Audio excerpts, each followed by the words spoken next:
it's Lisa. Sorry it's been a long time since I've shot a video. I had to get a new laptop. Mine died. So that actually helped delay. But in the interim of doing all of that, I've been busy. I have expanded my supplies quite a bit, both in journaling, and I took on a new art journal that I wanted to start to improve my drawing and to actually help me add more depth and richness to my Hobonichi daily journal that I've been using since last year, actually. So this video is a walkthrough of all the things that I have acquired since then and since the last video that I shot probably a couple of months ago. So let's get started. I have been getting a lot of inspiration from certain people on YouTube, and I wanted to give kudos to those people because I think that they have actually launched my hobbying of journaling into something a lot more, and it's become more creative, which I actually am really enjoying. I've been also reading Cathy Johnson's The Artist Journal Workshop, Creating Your Life in Words and Pictures. It has been an excellent resource for me, and I'll show you that book as well. I'm going to kind of step through and give things credit to the people who have actually helped me. Char Villena has got YouTubes, and these links will be down below on this edition of it. Studio Boss, who does a lot of how to draw / doodle certain kind of icons. She's very helpful on that.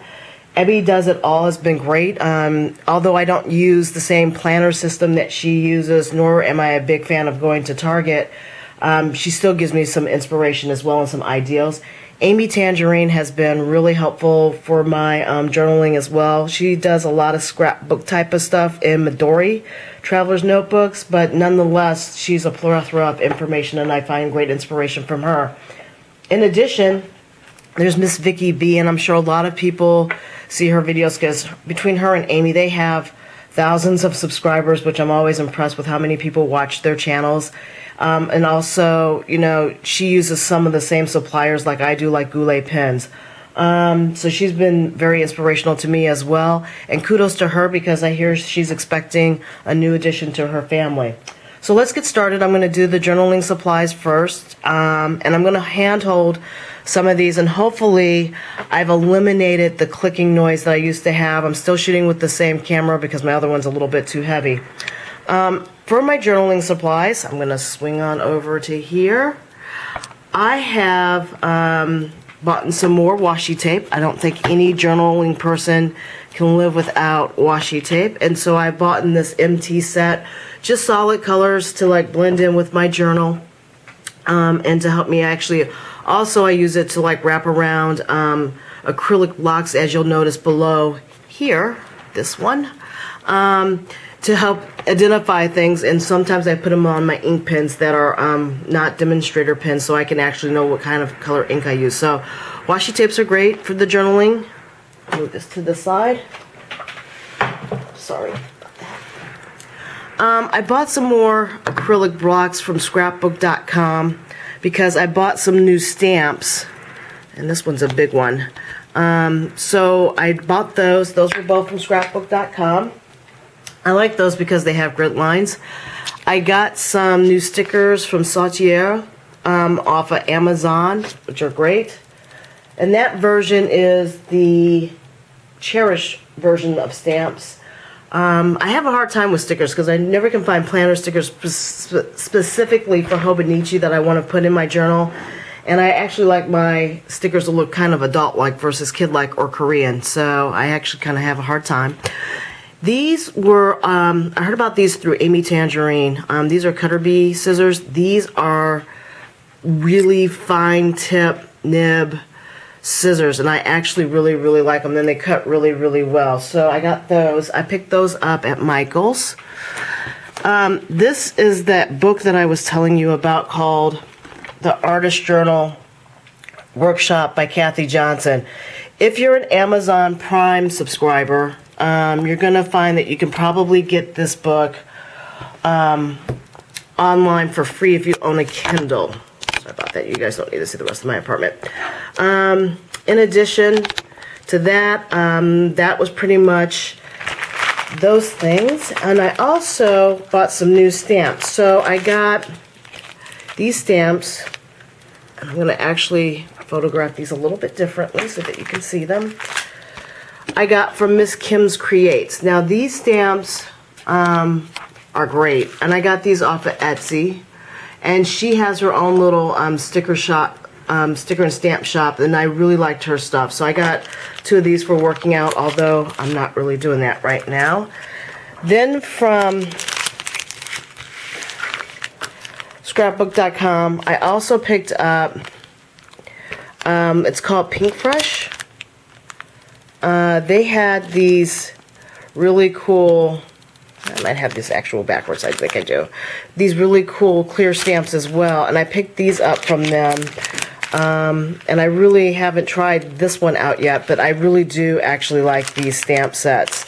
And I also got a set of, oops, I'll do it so you can see it, washi tapes from them as well. So those are very, very cool things, and that was all from scrapbook.com. Then one of the other people that I get inspiration from on YouTube, excuse me, I'll just lower that down a little bit, is the Palest Blue has a channel, and it's Maria. She's from Germany. She does really great layout pages for both File Flax and Midori, and I don't think she has a Hobonichi. But she sent me these stamps, and I've already, as you can see, used this one already. Really cool stuff. She just opened up an Etsy store, and her stuff is absolutely fabulous. And you should check out her YouTube channel, and I will put that link below on this. Then I picked up these wonderful stamps, and I got these from like a discount bin in Michael's, I think. I had a sister who had a birthday coming up, and she likes wine, so I bought these stamp blocks really for that occasion, but I'm going to continue to use them anyhow. So those were 3 little wood block stamps that I got. And then I have more washi tape, and I mostly got all these washi tapes from Etsy. That's where I basically get my washi tapes from. This was from Collecting Life. I think this was from Collecting Life as well. And this store, I can't remember, but in the metropolitan DC area, we have Cherry Blossom Festival. Cherry Blossoms came up, so I really wanted to get something that when I wrote in my Hobonichi journal, you could kind of understand that that was the day, and it was actually over Easter weekend. And then I've got these 2 stamps from Etsy as well. And that stamp came from, let me see if I have the note on here. I'll have the links below, so I'll just keep it moving. So I know I have a link on that, but I don't have it at hand. So I got those from Etsy as well. Oh, I'm sorry, I Love Designs. That's the Etsy store I got those from. So those were the washi tapes that I got. And then I also got this Versa Magic Dewdrop inked stamps as well, and these are really wonderful too. I wanted something that represented spring, so I got these. All right. Moving on, the art supplies. Let me get all the journaling stuff out of the way. I've been busy buying a lot of stuff for watercolor painting in my journals. And so I'll just move this to the side so that you can see those things better.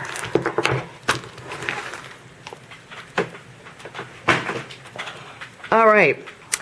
So I got these Inkwell portable kits, little trays. And what I wanted to do is I have a Altoids container, and I wanted to, from looking at other YouTube videos, this seemed like a good idea. I wanted to actually make a little travel set. And in this particular travel set, I've got professional styled watercolor paints from Winsor Newton. These little tubes like this. So I just kind of picked up 6 primary color inks, or paints I should say, and I got 1 tube of gouache, as I think is how it's pronounced, from Winsor Newton as well.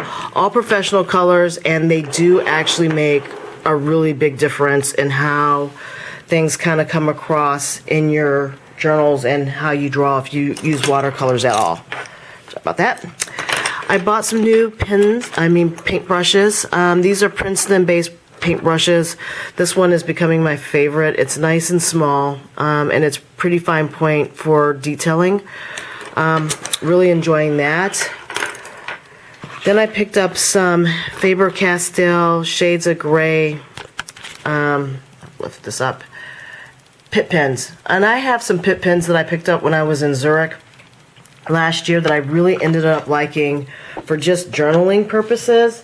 But I'm actually going to try to use them for my journal as well with a little bit of watercolor. I hear that if you can lay down the ink and put water to it, it can move a little bit, but not a lot. They're permanent base markers.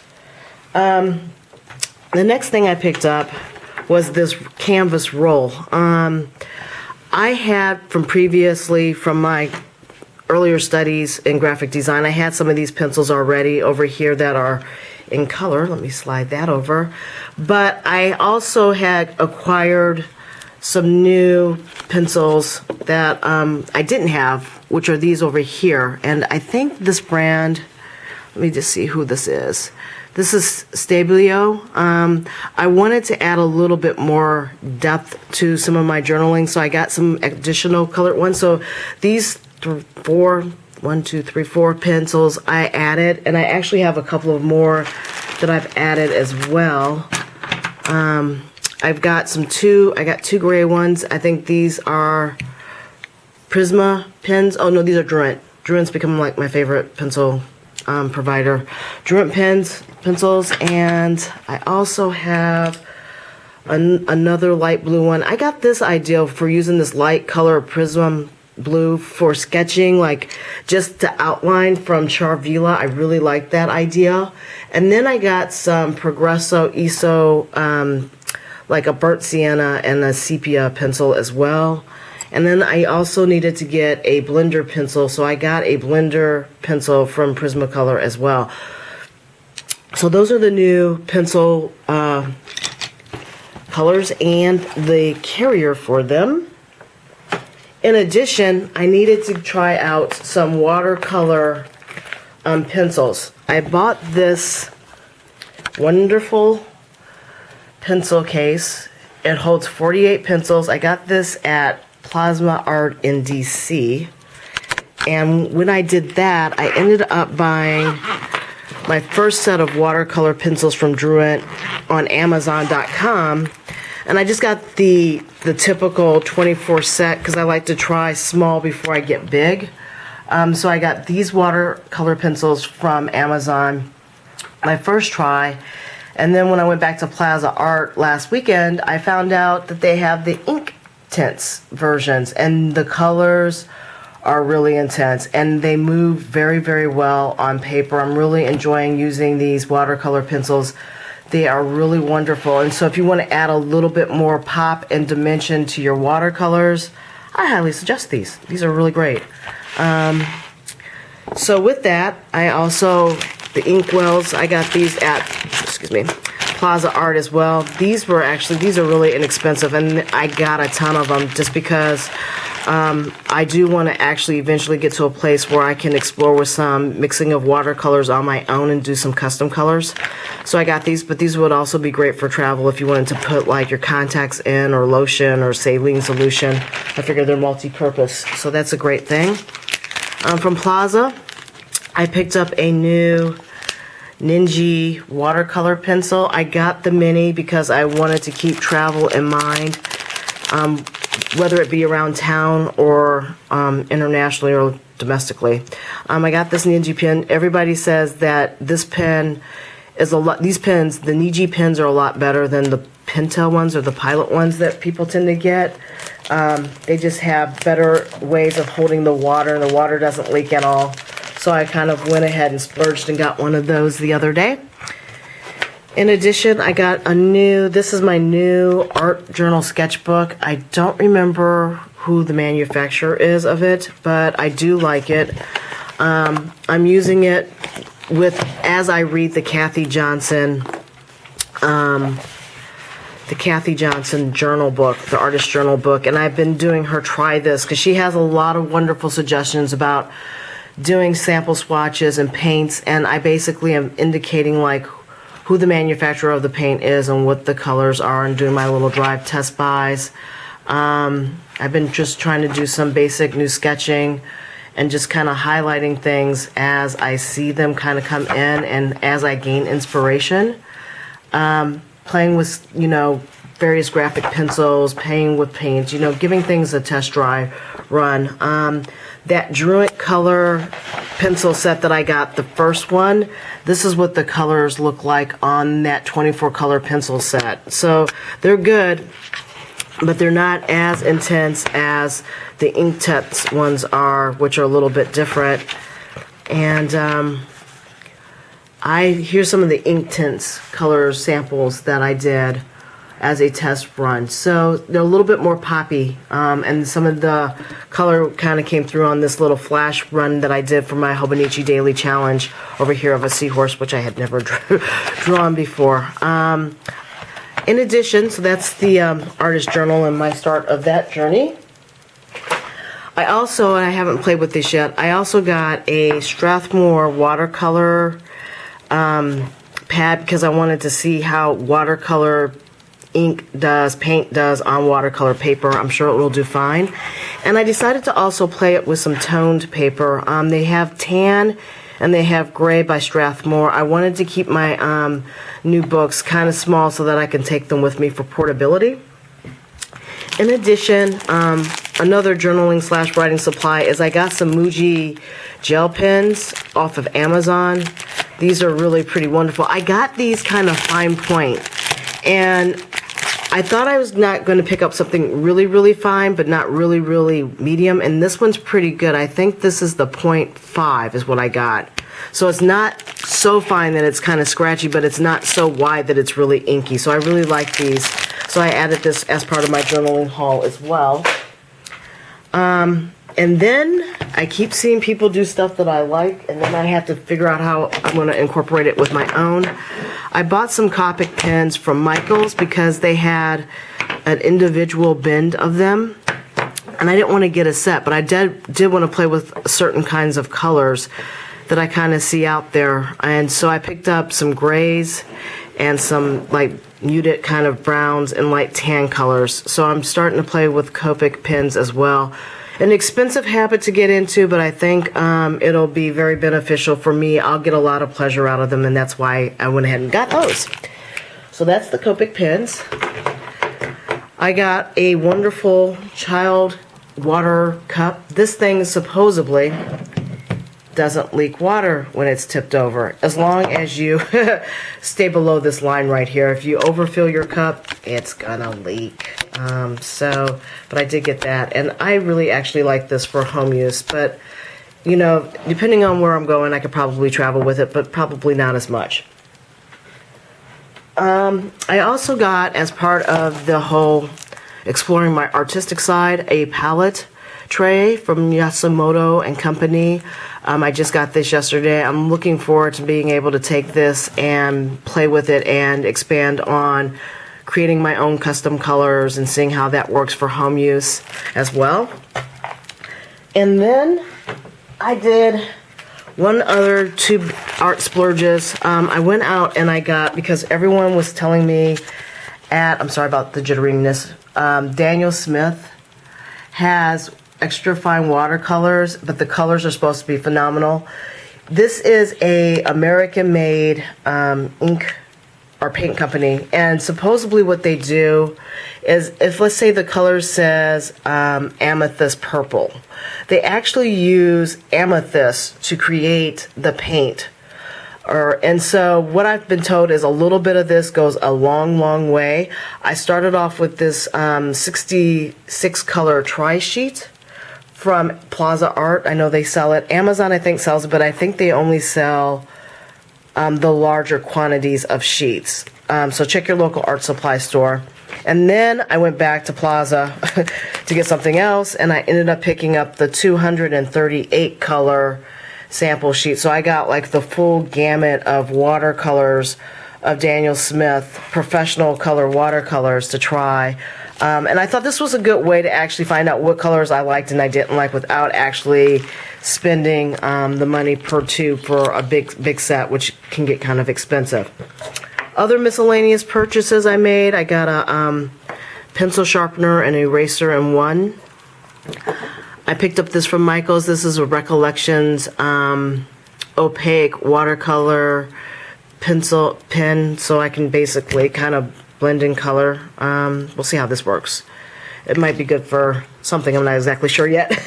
And then I bought another two-port pencil sharpener, and I decided to pick up a Faber-Castell medium nib pen, fountain pen, and I love how this writes. This writes so incredibly smooth. I would recommend this pen. And also Goulet Pens out of Virginia actually just started carrying these pens as well. And this is what they consider like an intermediate pen. It's no longer like your beginner pen. And this pen's got pretty good weight and balance to it. So you can definitely probably write with it for longer periods of time than you think. But it's a really good pen.